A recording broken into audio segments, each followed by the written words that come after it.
All right, ladies and gentlemen, welcome back to the Robert Greene Book Club, and today we're going to continue with the chapter about understanding your irrationality. This chapter in the Laws of Human Nature is all about understanding why you are irrational and what you can do to bring out your rational self. And this part of the chapter is about becoming aware of inflaming factors. What are the things that causes you to lose control? What are the things that causes you to become biased? And how can you identify it? So we've already made 2 videos about this, so you could go back and watch the beginning. But now we're gonna continue with this, and yeah, let me know. And by the way, as you guys can see, this is the long video. I usually post only like 10 minutes of the full Robert Greene Book Club videos. But today, because I'm feeling happy, I'm going to give you guys the full video so that all of my YouTubers can watch it. And as you guys can see, by becoming a member, you guys can get access to all of the Robert Greene Book Club things. For example, you guys can see right here, this was the last one that I posted. There's just a bunch of content that I don't post, that I post here. And all of these questions that I'm answering are from questions that people ask and I answer in the form of a video. So that means by becoming a Patreon member, you get a lot of benefits. You guys can watch all the Robert Greene Book Club's videos, but also you guys can ask me questions depending on the tier, and I'll make videos about it. So click on the description down below where it says join the Robert Greene Book Club. Go look at the benefits, and also we also post the audio version of the book club videos so that you guys can listen to it at home. So you guys get the whole shebang bang, people. All right, so go get that, or else I'm closing the channel. Let's continue. He feels a powerful rush of emotion, a sense of imminent betrayal. He does not see the source of this.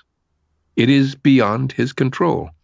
He overreacts, accuses, withdraws, all of which leads to the very thing he feared. This is talking about a man who is afraid of being abandoned, and because of his fear, he'll begin to see things that are not there. And even though the woman might love him, her withdrawing because of some reason that has nothing to do with him will cause him to see that maybe she's withdrawn because she doesn't love him. And because of that, what he'll do is, rather than get rejected, he'll reject her. And it actually causes the same event that he was trying to prevent, which is abandonment. So the trigger point was her pulling away, and it caused him to start projecting his fear of abandonment as a child, right? So that's an example of things of an inflaming factor. Abandonment. His reaction was to some reflection in his mind, not to the reality. This is the height of irrationality. The way to recognize this in yourself and in others is by noticing behavior that is suddenly childish in its intensity. Perfect example of people acting childish is when they get dumped or played. That's when they all of a sudden start being petty. They start calling me and hitting me up. How do I get revenge on my boyfriend and stuff? And but things that get you, like, we know when people get petty, those people who are petty wops, people who are vindictive, usually they just have a lot of triggers. And seemingly out of character. This could center on any key emotion. It could be fear of losing control, of failure. In this case, we react by withdrawing from the situation and the presence of others, like a child curling up into a ball. That's pretty much projection. For example, if you meet someone and they remind you of a parent who never gave you the love you felt like you deserved, then you're going to act with that person and feel the same emotions you felt with your parents, right? That's pretty much projection. An unresolved problem from the past manifesting itself in real life, and you trying to recreate it in order to overcome it. It's like when a dog dies and you pretty much buy a dog that looks similar to the dog that died so that you can project the love that you have for your other dog for your new dog. And that's a way that a lot of people deal with emotions, through projection. It's a good way to release pent up energy.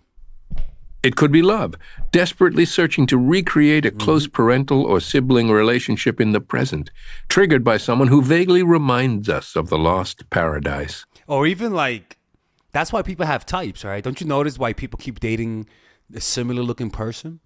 It's because most likely maybe that person reminds them of a father figure or a mother figure. Or maybe they remind them of an ex who broke their heart. And so they date people who look similar to their ex as a way to redeem themselves. Almost like, like it's almost like when people's dog die, they buy the same looking dog, like, so even though doggy Bob the dog died, you'll get Tyrone the dog that looks similar to Bob the dog, and you might even call him Bob the dog, and you can almost psych yourself out. It's similar to that. That's what projections do. That's why people develop their types, and that's why some people are attracted to toxic types, because they wanna almost like they wanna start all over the game, like you're playing a video game and you lose, so you restart until you win. That's what people do with partners. Rather than just let go of the game and pick a new one that's better for you, they're hard headed, and they bury their heads deeper and deeper every time they fail. It could be extreme mistrust originating from an authority figure in early childhood who disappointed or betrayed us, generally the father. This often triggers a sudden rebellious attitude. The great danger here is that in misreading the present and reacting to something in the past, we create conflict. And honestly, this is why so many people have so many bad relationships, because then they never really interact with the people. They're usually interacting with the phantom, their insecurities, their disappointments and mistrust that only strengthen the wound. In some ways, we are programmed to repeat the early experience in the present. Our only defense is awareness as it is happening. That's why self-awareness is an end in and of itself. Whereby you just knowing yourself, that's literally an end. Like, you literally help yourself by just... We can recognize a trigger point by the experience of emotions that are unusually primal, more uncontrollable than normal. Usually is rejection, or a lot of people don't like being played, so they feel the need for revenge. A lot of those moments of vengeance are just... They trigger tears, deep depression, or excessive hope. People under the spell of these emotions will often have a very different tone of voice and body language, as if they were physically reliving a moment from early life. And what people don't understand is that being in that state of mind is actually really pleasurable. In the midst of such an attack, we must struggle to detach ourselves and contemplate the possible source, the wound in early childhood, and the patterns it has locked us into. This deep understanding of ourselves and our vulnerabilities is a key step toward becoming rational. Like, a key to do this is to ask yourself, where does this originate from? Assume that every intense emotion you experience in life, like the feeling of rejection, assume that everything comes from childhood, and assume that there is a first time you felt this, and try to trace it back. Don't just assume it just popped out of nowhere. Find the source. Just ask yourself, when was the first time that I felt this? And whatever memory comes to you, most likely it might be true. Like, I don't know the science behind that type of memory retrieval, right? Because, for example, when I remember the feeling of abandonment that I had when I was a kid was when my mom left to New York City. I was 7 years old, and that was one of the first times that my mom left. And I remember that she was running. I remember I gave her like a little flower, like a white flower. I think I took it, to be honest with you. And she left, and I ran after the car crying. And then I ran back to my room and went into my closet. And I remember crying for a long time, right? And that moment was the first time I remember feeling alone, feeling abandoned, not feeling comforted, And you could easily see that as a moment in time, that if I remember that moment, it means that it was a very intense experience, Our another moment was when I was a kid, and my mom left me with a babysitter, and I remember crying that she left, right? And then I remember looking at some paintings, and she left me. It was in the Dominican Republic, and she left me with neighbors who lived in front of us. And I remember just crying and looking at some paintings. It was like a red wall, just crying, and it had a very similar effect, right? And so you could easily say that I have because of those memories, when people leave me, I have a tough time saying goodbye to people. And that's actually a real true thing, right? That's why I don't like traveling. Like in staying in hostels and meeting people, knowing that I'm gonna say goodbye to them because I don't like saying bye. I don't like people leaving me. When I like people, I like them, right? So I may have that neediness, and it originates from those types of moments. And something that you could do to help you alleviate that is imagine that you're back in that time when you were crying, and give yourself in your mind the comfort that you wanted. Imagine that self of yours, and imagine who you are today, and give it a hug, and give it what it needs, or even do meditation and wish that little annoying little boy, wish it. I wish you well. May you be loved, and may you be at peace. And say it with as much love and compassion, and look at that self, and imagine that self is getting happier. Imagine that self relaxing, and what you're doing is that you're healing yourself. You're healing your future self through sudden gains or losses. Sudden success or winnings can be very dangerous. Neurologically, chemicals are released in the brain that give a powerful jolt of arousal and energy. You can easily see this happening when you meet people initially, where the connection that you feel tends to completely blind you, and it causes you to not see red flags. So like that's also a sudden gain, and also a sudden loss when you get broken up. That also causes you to see reality with more of a squinted gaze, leading to the desire to repeat this experience. It can be the start of any kind of addiction and manic behavior. Also, when gains come quickly, we tend to lose sight of the basic wisdom that true success, to really last, must come through hard work. and this is why people who are given things without actually working for it, especially when it happens throughout their whole life, become entitled and delusional, and that sometimes leads them to use a lot of drugs to increase that, or even to, because when you're in a state of delusion consistently, it could drive you mad. It might even produce some anxiety over the long term, because it just takes up so much of your brain to distort reality that it might have a negative. We do not take into account the role that luck plays in such sudden gains. We try again and again to recapture that high from winning so much money or attention. We acquire feelings of grandiosity. We become Well, that's what happens, right? Like what addiction is, right? Like the pleasure, the intense pleasure and intense pain causes irrationality. You know, that even happens when we are in love, or when we lose someone. Our thoughts don't our thoughts begin to not make sense, and especially people who are gamblers, right? They think they win big, and so they expect to win big again, and they end up losing everything because of that. They overestimate how much luck had to do with it. And this is why, look, this is true in life, man. Whenever you think that your success came because of your wit, that your success came because of how smart you are, and you don't add to the fact of how much luck had to do with it, then your success is only going to be temporary. For example, look at my YouTube channel, right? There was a certain element of luck in finding the right topic for me, right? But at the same time, if I don't turn that luck into skills, then my luck is gonna run out. In other words, like everyone's not gonna watch my videos forever. I have to expand and move into new fields, right? And that's the part that if you just got lucky, eventually the light that you're shining with because of you're the new YouTuber, eventually people are gonna get bored of you, and luck is not gonna help you recreate what you created. And so a lot of them will lose their channels. Their channels will die, and because they had a sense of superiority, because they thought that their luck was really them, how good they were, they end up getting depressed and they get frustrated because they can't recreate what they created. You know. especially resistant to anyone who tries to warn us. They don't understand, we tell ourselves.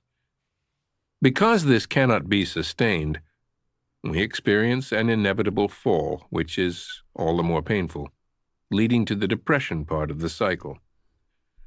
Although gamblers are the most prone to this, it equally applies to business people during bubbles and to people who gain sudden attention from the public. A perfect example of that is Bitcoin, right? Or even CryptoZoo. But generally, or even NFTs, all of those things are pretty much promoted by our virality, and never promoted because it's some rational thing. In fact, most people get into it and they don't even know what it is. And the reason why they're into it is because other people who they trust are into it. Unexpected losses or a string of losses equally create irrational reactions. We imagine we are cursed with bad luck and that this will go on indefinitely. This happens with my YouTube channel, right? Sometimes when I don't get enough views, I'm like, oh fuck, my channel's dying, right? Or even in failure with relationships, this tends to happen a lot. We become fearful and hesitant, which will often lead to more mistakes or failures. In sports, this can induce what is known as choking, as previous losses and misses weigh on the mind. That's because if you have one negative experience, that's pretty much what trauma is, right? Where your brain has a good memory for the bad things that happen and for the good things that happen. And the reason why that is because if something hurts, if something produces any type of pain, your brain is going to remember it to avoid it. So before you encounter that thing which causes pain, your body's going to react with adrenaline, with a flight response, right? And so that causes people to get jittery. All of the natural neural connections that you have are going to be completely distorted, all geared towards getting the hell out of here. And it's a mechanism that actually helps, but it doesn't help when it comes. And tighten it up. The solution here is simple. Whenever you experience unusual gains or losses, that is precisely the time to step back and counterbalance them with some necessary pessimism or optimism. So what he's saying is at any time you feel you have extreme success, be skeptical and expect your success to not last long, and almost like work with that reality. In other words, if you're hyper successful now, work as though you're about to lose it all tomorrow.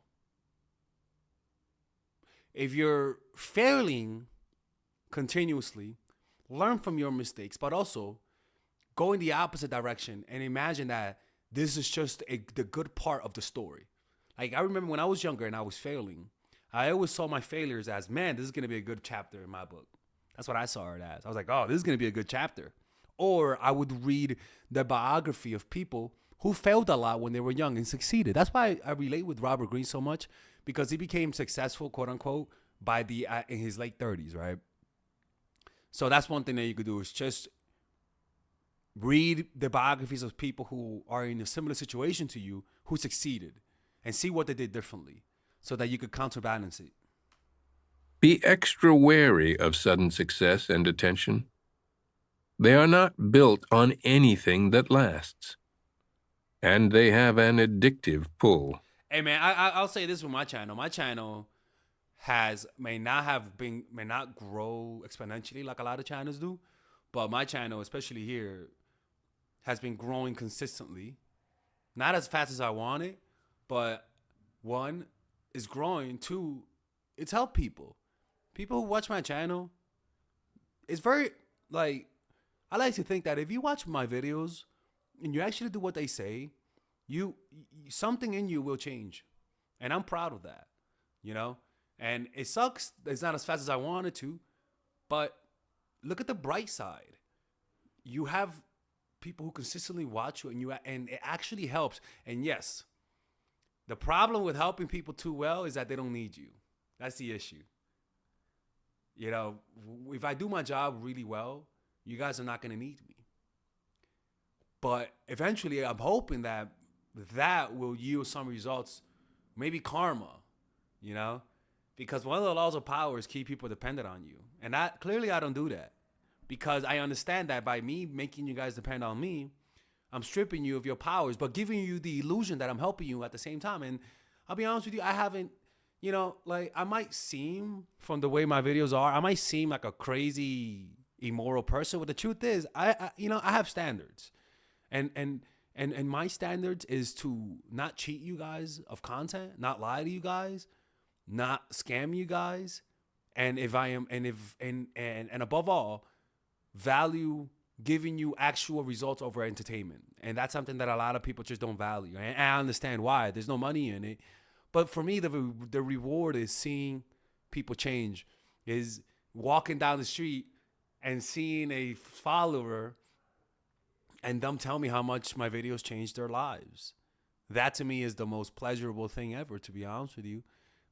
I look at them and just look at them with love and say like, wow, I cannot believe you trusted me enough to help to for me to be a change in your life. That's a privilege, That's a privilege that I will never ever take for granted. And the fall is always painful. Rising pressure. The people around you generally appear sane and in control of their lives.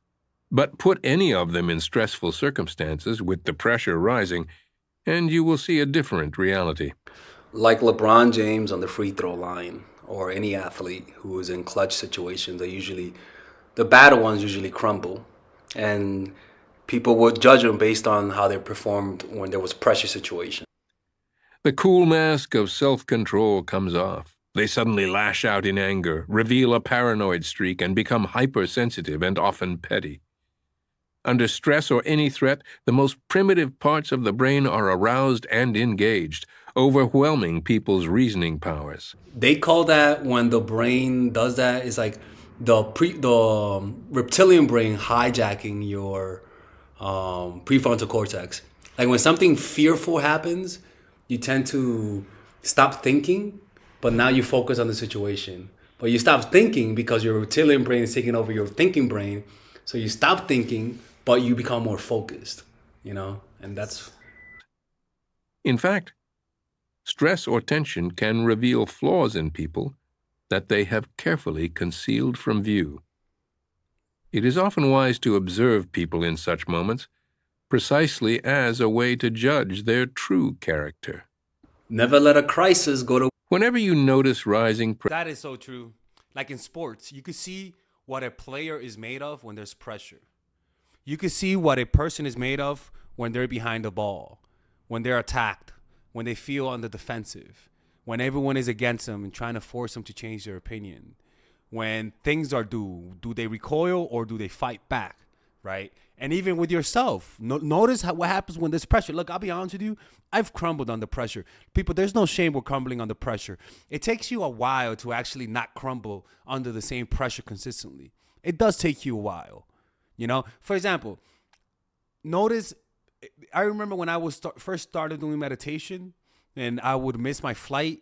My God, people, I would just get angry. Now, when I miss my flight, I just sit down and just breathe, and I'm upset, but you can't see it. Like I'm calm enough to not show how upset I was. Where before you could easily see it in my face, right? That to me, anytime something negative happens, the pleasure that I gain from negative things is observing how I react. And when I react with calmness at the face of negative events, I actually feel very proud of myself. It's actually one of my favorite things is to see how I react under stress. pressure and stress levels in your life, you must watch yourself carefully. Monitor any signs of unusual brittleness or sensitivity, sudden suspicions, fears disproportionate to the circumstances. Observe with as much detachment as possible, finding time and space to be alone. For me, it's, for example, when I go to school, I sometimes feel insecure that my classmates don't like me back. That's just me, right? And so when I feel depressed, I notice that my thoughts of people don't like me become more intense.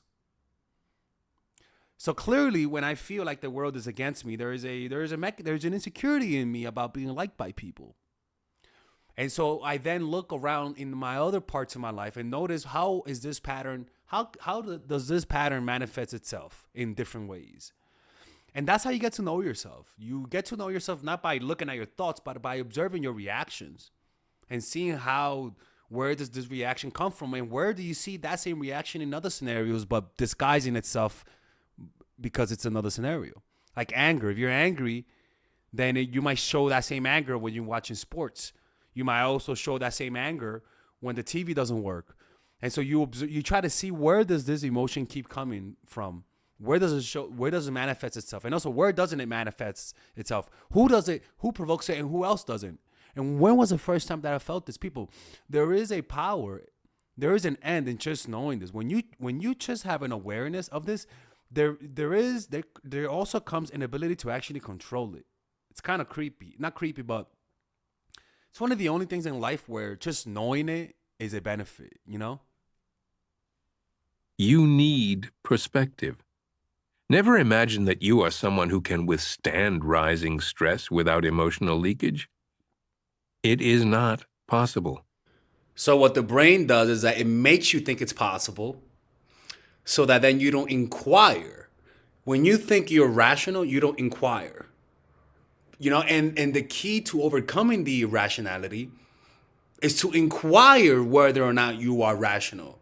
But if the brain makes you think that you are completely right and that your ideas don't come from an emotional place, then you're never really going to see the problem. But through self-awareness and reflection, you can prevent yourself from making decisions you will come to regret.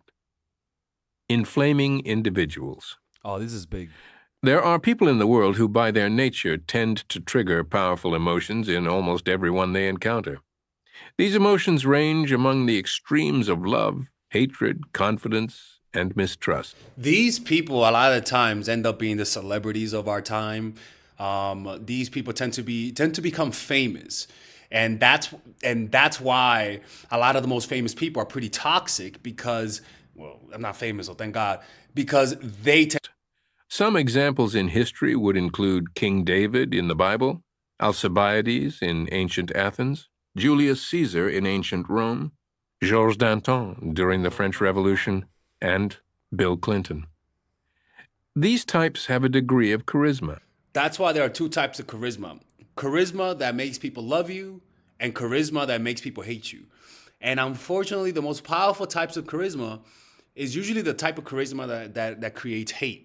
Because people who are able to make people hate them with intensity will get more people to follow them who love them, as opposed to people who know how to create followers and love them. But if that person doesn't know how to make people hate them, they won't gain as many followers. They have the ability to express eloquently emotions they are feeling, which inevitably stirs parallel emotions in others. But some of them can also be quite narcissistic. They project their internal drama and troubles outward, catching other people up in the turmoil they create. This leads to profound feelings of attraction in some and repulsion in others. I think I was somebody who made people either like you a lot or dislike you. When I was younger, I just made more people dislike me more, to be honest with you. I was just too different. But also I was annoying. I wanted to be liked. I wanted to be liked so badly that I couldn't tell when you didn't like me back. That was honestly the cause of a lot of my pain when I was a younger guy. It is best to recognize these inflamers by how they affect others, not just yourself. No one can remain indifferent to them. People find themselves incapable of reasoning or maintaining any distance in their presence. Another perfect example of an inflamer is Donald Trump, right? People either really love him or really hate him. They make you think of them continually when not in their presence. They have an obsessive quality, and they can lead you to extreme actions as a devoted follower or as an inveterate enemy. On either end of the spectrum, That's why Rasputin is a perfect example. A lot of people during Rasputin's time hated him. That's why they killed him. And a lot of people loved him. That's why he was fucking everyone. I mean, he was fucking everyone's wife. And the people who killed him most likely were the husbands of the women he was fucking, right? Crazy. I would have killed that nigga too. Fuck that. I'm like, where's Rasputin, man? The fuck? Find him. Jesus Christ, I got mad. action or repulsion, you will tend to be irrational, and you will desperately need to distance yourself. A good strategy to utilize is to see through the front they project. They inevitably try to cast a larger-than-life image, a mythic, intimidating quality. But in fact, they are all too human. And that's the goal of a lot of celebrities. A lot of celebrities, a lot of their branding is to mythologize themselves, to make you think that they're not humans, to make you think that they are made out of a different cloth. And because of that, you'll then worship them and follow them. But if you realize their humanity, a lot of the respect you tend to feel goes away, because a lot of the respect you feel is really just a mythologized version of them, which is pretty irrational. Full of the same insecurities and weaknesses we all possess. Try to recognize these very human traits and demythologize them. The group effect. This is the high. That's what Stalin did. When no, that's what the guy from Italy. You know, the dictator from Mussolini. When you will piss off Mussolini, sometimes Mussolini will like this, will roll his eyes up, like that, will roll his eyes up to intimidate the people who he was in front of, and that intimidation caused people to see him as more than just a man, right? And that's what a lot of dictators do, where they raise up their image to look like a god, to create the image of a god, because it doesn't just inflate their ego, but it also brings them power through the act of intimidation, because you're in the face of something greater than just anyone, greater than just humans. You know what I'm saying? So that's why you got to remind yourself they're also humans as well. They also take a shit. They also cry. They also feel pain. But they don't want you to see that. That's why meditating on your calming mortality, imagining how people will die, seeing that one day everyone will die, is actually the most powerful tool to demythologize them, if that makes any sense. Grade variety of the group bias. When we are in a group of a large enough size, we become different. Notice yourself and others at a sporting event, a concert, a religious or political gathering. This is why I recommend you guys go to meditation meetups, or even anytime you do something, do it with a group, because you actually become a more efficient version of yourself. The group doesn't have just a negative effect on you. It also has a positive effect on you if you know how to use it. It is impossible to not feel yourself caught up in the collective emotions. Your heart beats faster, tears of joy or sadness come more readily. There's a chapter in this book called The Laws of Human Nature. It's called chapter 17, about avoiding group think. I would highly recommend you read that chapter. It literally talks about how the group changes the way you think, how the group changes your value, and how the group changes the way you behave. That's why you have a lot of mobs where people in the group setting will commit atrocities, and they can only commit those atrocities when they're in a group. Being in a group does not stimulate independent reasoning, but rather the intense desire to belong. This can happen equally in a work environment, particularly if the leader plays on people's emotions to spur competitive, aggressive desires or creates an us versus them dynamic. That's why you shouldn't be involved in just one group, and have like multiple groups that you sort of interact with, because when you're just part of one group, you tend to develop that mind height. The group effect does not necessarily require the presence of others. It can occur virally, as some opinion spreads over social media and infects us with the desire to share the opinion. And you saw this a lot during COVID, where people were the most politically biased that you could possibly think of, to be honest with you, especially because of social media.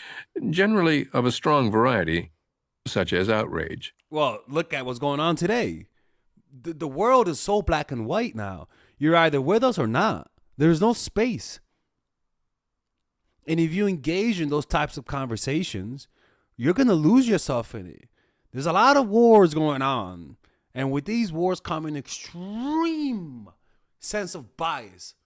More than I've ever seen in my life. And 2020 was bad, but this is even worse. This is This is like legit. Like crazy. I never seen so much bias in my life, and because of that, I choose not to engage in it.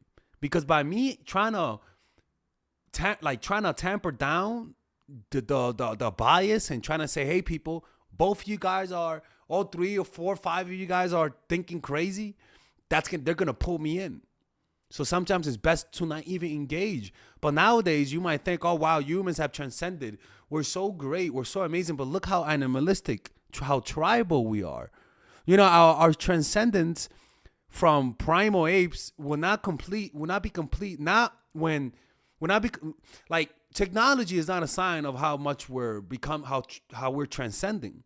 It's our ability to think rationally, to help other people, to not hurt people at the cost of your benefit. That's a sign that we are truly transcending out of our animal nature, not intellect.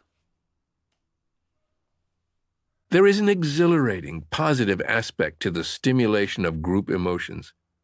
It is how we can be rallied to do something for the collective good.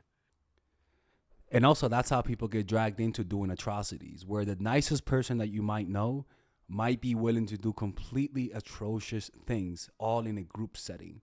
And everyone is susceptible to that. Me, Gandhi, doesn't matter. When you're in a group, you are highly suggestible. So that's why you got to be careful the types of groups that. But if you notice the appeal is to more diabolical emotions, such as hatred of the other, rabid patriotism, aggression, or sweeping worldviews, you need to inoculate yourself. And for me, one of the ways I inoculate myself is just to not watch the news. I don't watch the news unless I hear it in real life. And I don't pick a political side. I'm pretty much neutral. I have never voted for one party all of my life. Right? That's why people who just, like I said, people who vote for one party, I'm like, bro, you're not thinking straight. How the hell does this party is always right? How is that possible? Anyways. And see through the powerful pull as it works on you. That's why I avoid it. It is often best to avoid the group setting if possible in order to maintain your reasoning powers. Yes. So that means don't go to protests, right? Don't go to rallies. Seriously. Like, if you're going to be going around one rally, go to both. But the point is that what he is trying to say is not to pick a side. It's to not let both sides make you commit to one side and completely forget about looking at the evidence that supports the other side. Because what people want, what the demagogues want, is for you to not think straight. That's the point. They don't want you to think straight. And what he is saying is that, unfortunately, if you really want to think straight, you can't be fully on one side. There has to be an element of you understanding the other side to such a degree that even people in your side might dislike you for it. Yeah, I fucking hate groupthink, honestly. I hate that. Hate it. Oh, or to enter. See, that's right there. That's my bias right there. What does that say? The reason why I might hate the groupthink is because some of the groupthink goes against my own beliefs. So that's really just because it hurts my ego. Because groupthink could be so close-minded that I can't convince you. See, that's a perfect example of observing your reactions and learning to look deeper into it rather than just saying, I hate groupthink. How does that hurt your ego? That's the real question. Such moments with maximum skepticism. Be aware of demagogues who exploit the group effect and stimulate outbreaks of irrationality. Those are politicians, like I say again, race hustlers, people who use the traumatic background of a group of people as a way to gain power. Like that's why I am so skeptical of political activists. Not all of them, but a lot of them require to like instilling fear in you in order for you to. They inevitably resort to certain devices. In a group setting, they begin by warming up the crowd, talking about ideas and values that everyone shares, creating a pleasant feeling of agreement. Political activist. Like, I'm sorry, man. I'm suspicious of political activists. I really am. If you are, I will support you. But I'm just saying that with being a political act, it's very hard to be a political activist and not be extremely biased. It's okay to be biased, but fuck me. The level of bias that some political activists have is on another proportion. It's insane. I hate see right there. They talk of Because abstract. what I'm saying is I'm actually thinking of certain politics. That's why. And that is my bias. And that's why I have to observe and catch myself and say, okay, where does this come from? Where does this come from? Where does this come from? And over time, you just end up breaking down that whole edifice. You break it down by observing it piece by piece and by questioning the source of it. And how does it hurt your ego? Let's go back 30 seconds. Who exploit the group effect and stimulate outbreaks of irrationality.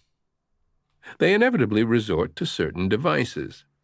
In a group setting, they begin by warming up the crowd, talking about ideas and values that everyone shares, creating a pleasant feeling of agreement. In psychology, that's called a yes ladder, where you get people to agree with you by saying things that most people agree with. And as you get people to agree with you, the more they agree on previous things, the more likelihood they're going to agree on the next thing, even if it sounds outrageous. That's why some people will even preach and say that it's okay for a 6-year-old boy to be on hormone to become a little girl, or because a little boy feels like a girl. And that boy has the right to express himself. And the reason why they've gone to that place is because they're married to a party. And I don't call them stupid. I just say that that's just human nature. That's the power of the yes ladder, you know? They rely on vague but loaded words full of emotive qualities such as justice or truth or patriotism. They talk of abstract, noble goals, rather than the solving of specific problems with concrete action. Because to these people, solving the problems means they're losing their job. They don't want the problem solved. They want more problems so that they can keep working. You know, so it's like if you're a doctor, if you want more clients, you better pray for a catastrophe. It's the same thing with these politicians. Demagogues in politics or the media try to stir a continual sense of panic, News anchors. urgency, and outrage. They must keep the emotional levels high. You listen to this, and this just sounds like the U.S. politics. It sounds like U.S. politics, where you have certain politicians who try to tell me that the reason why I don't succeed is because of some dude outside. That the reason why I don't focus and why I don't take the initiative to find myself a job and get a career is because of some nefarious man on top. They say it's not your fault that you don't succeed. It's because he is the one that's stopping you. And so what happens? Rather than me take control over my life, I tell him, hey, okay, since I'm not the one who's causing my failure, then you attack that person who's stopping me. So now I stop taking responsibility, and now I give him the power. And now when I don't succeed, I don't look at my mistakes. I ask him, hey, can you take that person down? It's so insidious for people to use the trauma of the past of certain groups of people as a way to manipulate them in the current. Your defense is simple. Consider your reasoning powers, your ability to think for yourself, your most precious possession. Resent any kind of intrusion upon your independent mind by others. When you feel you are in the presence of a demagogue, become doubly wary and analytical. And unfortunately, the reason why most people don't do that is because, like he said, people have a strong need to believe. A final word on the irrational in human nature. Do not imagine that the more extreme types of irrationality have somehow been overcome through progress and enlightenment. It's just been hidden. Throughout history, we witness continual cycles of rising and falling levels of the irrational. Honestly, I think this is one of the periods in time when people are most irrational, even though it seems like we're more rational than before, simply because of social media. It's inflaming people. It's reverting people back to our primal states of mind. And I think people are just more animalistic now than before. But the reason why they're so animalistic is because they don't recognize it. They see their bias as rationality. The great golden age of Pericles, with its philosophers and its first stirrings of the scientific spirit, was followed by an age of superstition, cults, and intolerance. This same phenomenon happened after the Italian Renaissance. That this cycle is bound to recur again and again is part of human nature. That's the thing. The irrational... I can't get mad at that. Like, what I got to work on is not get mad at that part of human nature. Because I'm like that too. You know? Like, there has to be an element of accepting humans as they are.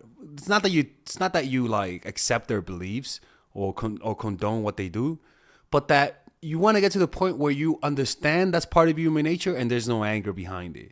There's just an understanding, like understanding that a rock is or even understanding how a flower is made. You don't get mad at the flower, you just understand it. You know, because why are you angry at human nature? How has it hurt you? See what I'm saying? The reason why I'm mad at human nature, of how stupid irrational we are, because it has something to do with my ego. It has nothing to do with understanding the human nature. It has more to do that this type of dumbass thinking causes me to fucking have arguments with people. I'm thinking of my friend. And just say, well, are you fucking out of your mind? Oh, God. You know, so that what that means is that this is my bias that I'm getting every day. I become more aware of it. And there is a power in just having awareness of it, because it's not working underneath the surface. Like, now I know why. It's like a malfunctioning computer. If you don't know everything, why it's malfunctioning, you can't fix it.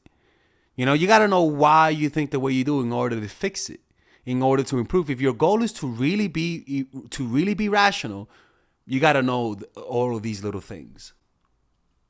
Simply changes its look and its fashions. We may no longer have literal witch hunts, but in the 20th century, not so very long ago, we witnessed the show trials of Stalin, the McCarthy hearings in the U.S. Senate. Well, that's very similar to cancel culture today, where humans will always have witch hunts. That's just a byproduct of tribalism. You can never stop that.